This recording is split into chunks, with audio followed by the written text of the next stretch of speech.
Dekat Fakulti Bahasa ni ada dua entiti yang dikatakan sangat kuat.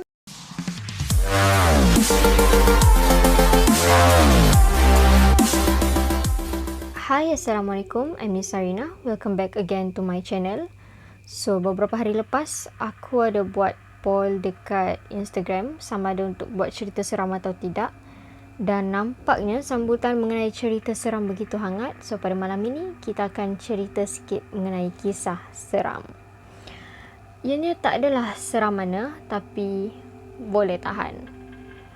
Okey, kalau sebelum ni aku ada buat episod 10-10 UPSI yang melibatkan beberapa buah spot yang begitu hangat di kampus lama. Dan hari ni aku nak cerita juga pasal salah satu spot yang dikatakan paling keras dan paling hangat di UPSI ini sendiri, which is Fakulti Bahasa dan Komunikasi ataupun kita panggil sebagai FBK. Ramai yang tak tahu, di dalam FBK ini sebenarnya ada satu konti radio yang dikenali sebagai TM Face Live. Kalau anda yang sedang menonton ini tidak tahu FBK ni ada di mana, FBK ini terletak di kampus lama ataupun di kampus Sultan Abdul Jalil Shah. Kalau dari pintu utama kampus lama, fakulti ini merupakan fakulti pertama yang korang akan jumpa. Tapi kalau dari pintu timur, fakulti ini merupakan fakulti yang paling hujung sekali. Dan boleh dikatakan fakulti ini sangat senyap bila bukan waktu yang ada melibatkan event-event besar. Dan hanya budak FBK sahaja yang selalu pergi fakulti ini. Fakulti Bahasa dan Komunikasi ini dikatakan merupakan sebuah asrama sebelum zaman nama universiti ini ditukar kepada UPSI, dan dapat juga dilihat di tepi bangunan fakulti ini terdapat tulisan bangunan IPSI. So, boleh dikatakan agak lama. Fakulti ini pada luarnya berbentuk seperti huruf L dan huruf T. Dan of course, bila dah besar macam ni, fakulti ni ada banyak anjung. Ada anjung timur, anjung barat. Dan ini membuatkan pelajar yang tidak biasa dengan susunan FBK ini boleh tersalah masuk pintu. Mungkin termasuk dari jalan belakang atau mungkin termasuk ke pintu yang lain pula. Okay, so ni aku nak share pengalaman aku sendiri. Dan untuk pengetahuan semua, FBK ni sebenarnya ada 4 aras, termasuk ground floor. Ini adalah pengalaman yang aku alami sendiri waktu semester pertama aku masuk ke UPSI.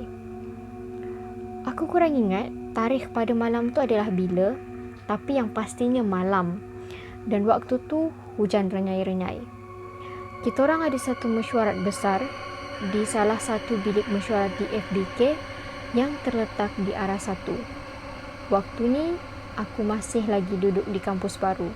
So, bila dapat info kita orang ada meeting dan hanya ketua-ketua AJK sahaja yang dipanggil untuk hadir ke meeting tu, aku pun bergegas ke tempat meeting bagi mewakili departmen yang aku pegang jawatan dalam event tu. Yes, saya berjalan sendiri dari pintu timur ke Fakulti Bahasa dan Komunikasi dan saya ingat waktu itu adalah pukul 9 malam. Bayangkan, budak tahun pertama yang tak sampai 4 bulan lagi berada di kampus, jalan kaki di kampus lama malam-malam. Boleh dikatakan jarak perjalanan dari pintu timur ke FBK itu adalah dalam 15 ke 20 minit. Dan waktu tu, antara bangunan yang saya perlu lalui adalah bangunan e-learning, Tadahan Selatan, Perpustakaan Tuanku Bainul, bangunan FTV, Laman Batik, Black Box ataupun DKA DKB, Pentagon, dan barulah sampai ke FBK. Dan tak tahu kenapa malam tu tidak ada satu lampu jalan yang hidup kecuali di tengah-tengah Tadahan Selatan dan di bahagian Perpustakaan Tuanku Bainul. Memang gelap. Bayangkan, dalam keadaan hujan renyai-renyai dan gelap. Pada waktu itu, aku hanya bertemankan torchlight daripada phone yang hampir mati. Jalan sorang-sorang. Nasib baik waktu tu dekat e-learning masih ada orang. Dekat perpustakaan ada orang. Tapi dari library hingga ke Fakulti Bahasa dan Komunikasi tak ada orang. Gelap. Dalam hujan. Tanpa payung waktu tu saya jalan. Jalan. Waktu tu dekat otak duk fikir, jangan tengok kiri kanan. Jangan fikir apa-apa, tengok ke bawah. Waktu tu saya masih pakai cermin mata lagi. Dan sampailah ke pintu timur, Anjung Timur tak silap saya. Pintu FBK yang menghadap Black Box di KADKB yang kita gelar sebagai Black Box. Waktu tu saya berhenti. Kalau rakan-rakan perasan, dekat jalan raya yang berhadapan dengan Black Box, ada satu jalan raya yang berbonggol disebabkan akar pokoknya terkeluar sehingga efek sikitlah dekat jalan raya. Sebelum ni, memang ada satu pokok besar yang memayungi kawasan tersebut. Tapi, beberapa hari sebelum malam saya pergi meeting tu, pokok tu ditebang. So, sampai je ke tempat tu, tiba-tiba ada satu bunyi burung, bunyi dia macam ni. Bunyi ni rasa biasa didengar, tapi dia berbunyi. Time tu saya macam, sudah. Jangan pandang belakang. Biasalah kita nak pergi pintu depan. Time tu, nak tengok ke depan pun rasa takut. Jadi saya pun cubalah suluhkan phone dengan torchlight. Tersuluh dekat bahagian batang pokok yang ditebang. Biasalah kalau pakai spek, hujan lagi, time tu pandangan tak berapa jelas. Tapi bila disuluh, kenapa tunggul pokok tu bentuknya macam bukan tunggul? Serius, time tu tunggul pokok tu berbentuk seperti seorang yang sedang membongkok. 2-3 kali juga lap cermin mata tengok, betul ke? Kenapa orang dia macam berbongkok kan? Tapi waktu tu macam, redo je. Sebab sebenarnya saya dah terlewat lebih kurang 2 ke 3 minit untuk ke meeting waktu tu. Time tu just istighfar. Alhamdulillah tak ada apa-apa jadi. Sampailah saya masuk ke dalam bilik mesyuarat. Bila masuk ke dalam bilik mesyuarat, time tu tak ramai lagi yang datang. Syukurlah sebab tak berapa terlewat pergi mesyuarat sebenarnya.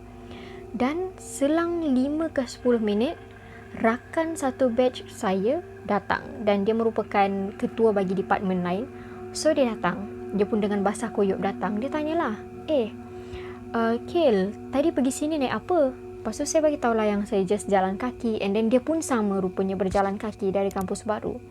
Dan dia tanya, kau perasan tak? Bonggol dekat bawah tu, tunggul yang dekat bawah tu, bentuk dia macam lain sikit Dia tanya macam tu. Lepas tu saya just cakap, kenapa? Saya tak bagi tahu kenapa. And then dia cakap macam ni, tak, aku ingat tunggul tu nenek tadi. Tapi aku just abaikan. Mungkin aku salah nampak. Aku terdiam. Waktu tu aku terdiam. Aku fikir, kenapa benda yang aku nampak, dia pun boleh nampak. So, benda ni kita orang confirmkan lagi dengan kawan-kawan kita orang. Korang nampak tak macam tunggul dekat bawah, bentuk dia macam ada orang bongkok macam ni, this and that kan? Dan kawan-kawan yang lain tu kata macam tak nampak. So, kita orang dua-dua senyap. Sampailah ke hari ini. Itu cerita pertama. Ini pula cerita kedua. Macam yang saya kata tadi, dekat FBK ni kita ada satu konti radio yang dipanggil sebagai TM Fest Live. So, radio ni terletak di bahagian Anjung Barat, berdekatan dengan tandas di bahagian ground floor. Dan konti radio ini terletak bersebelah dengan Sonic Studio. Biasanya, individu yang akan pergi live dekat konti radio ni adalah budak-budak komunikasi dan budak-budak FBK sahaja. Tapi pada hari tu, aku dengan kawan aku seorang, kita orang sedang bertugas. Saya dengan kawan saya sedang bertugas. Dan petang itu kami ada menerima kedatangan tetamu dari sebuah persatuan di UPSI.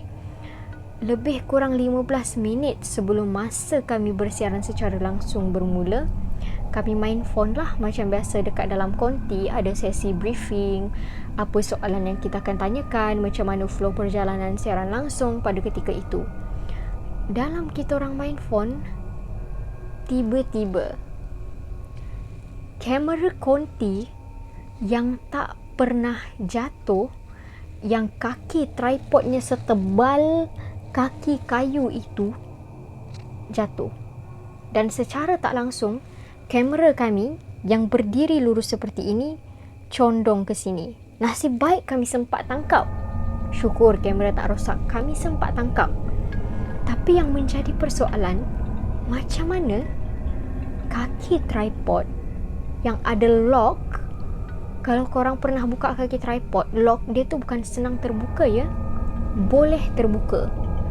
Kaki ketiga tripod itu lock di bawahnya terbuka, sedangkan kita orang tak pernah sentuh sama sekali pun kaki tripod tu. Aku dan kawan aku saling berpandangan, kita orang saling tengok, dan cepat-cepatlah kemaskan kamera tu. Waktu menunduk, ternampak kelibat budak lari, zup, berdesuk laju. Aku terlepas cakap. Aku pun cakap, budak ni main dekat sini pula. Terlepas, aku tak fikir time tu tak ada siapa yang dibenarkan masuk ke fakulti kecuali individu yang mendapat kebenaran daripada dekan. Lepas tu kawan aku pun macam tepuk, kau ni janganlah cakap bukan-bukan, janganlah tegur bukan-bukan. Dan sana aku terfikir, macam kenapa ada budak dekat sini? Senyap. Seminggu lepas, itu cerita kedua. Seminggu lepas tu, di sinilah di mana cerita pertama dan kedua tadi berkesinambungan. Seminggu lepas tu, kita orang datang sedikit awal lah ke tempat kerja kita orang, which is TMFest Live. So kita orang pergi student lounge dekat situ, niat nak makan lah, nak sarapan dulu sebelum pergi bersiaran secara langsung. Tengah sarapan, tiba-tiba ada aunty ni dia macam selalu bersihkan kawasan tu, and then kita orang dah biasa borak dengan aunty sepanjang kita orang bekerja dekat situ. Lepas tu aunty tu datanglah sapa kita orang. Aunty tu berborak dengan rakan saya dalam bahasa Tamil. Time tu saya tak faham apa, jadi saya pun teruskan makan lah. Tengah kusyuk makan, member tengah borak dengan aunty, tiba-tiba member macam lepas tu kedepak. Biasalah kena tampar manja kan. Lepas tu kita pun terkejut lah macam kenapa ni? Lepas tu dia cakap, kau tahu tak? So dia tolong translate lah cerita untuk saya. Aunty tu kata, korang tak takut ke macam duduk dekat sini sendiri-sendiri bila nak pergi kerja apa semua? Lepas tu aunty tu cakap, dekat fakulti bahasa ni ada dua entiti yang dikatakan sangat kuat dan mendominasi fakulti bahasa dan komunikasi. Lepas tu kawan saya tanya, apa dua entiti tu? Aunty tu bagi tahu. Yang pertama, kelibat seorang nenek yang selalu dinampak di aras 4 FBK. Yang kedua, kelibat seorang budak yang selalu didengari berlari-lari di tingkat kedua Fakulti Bahasa dan Komunikasi. Waktu tu juga member macam berdiri bulu roma bai. Dua-dua entiti ni kita orang dah jumpa dan dah sebut dan dah bagi tahu. Lepas tu kawan saya bagi tahu dekat aunty tu juga apa yang kita orang alami, dan kita orang semua terdiam. Macam wow. Wallahu alam, kita tak tahu sama ada cerita tu betul ke atau tidak, ataupun apa yang kami nampak itu betul ataupun tidak. Tapi apa yang nak disampaikan di sini, di mana sahaja pun kita pergi, ingat yang bukan kita saja hidup di bumi ini. Yang nak pergi FBK, hati-hati. Bye. Assalamualaikum. Jangan lupa share. Apapun kepada rakan-rakan semua, kalau macam korang nak lagi dengar cerita-cerita seram macam ni, boleh komen di bawah dan jangan lupa like, komen, subscribe dan share. Kita jumpa di episod akan datang. Assalamualaikum.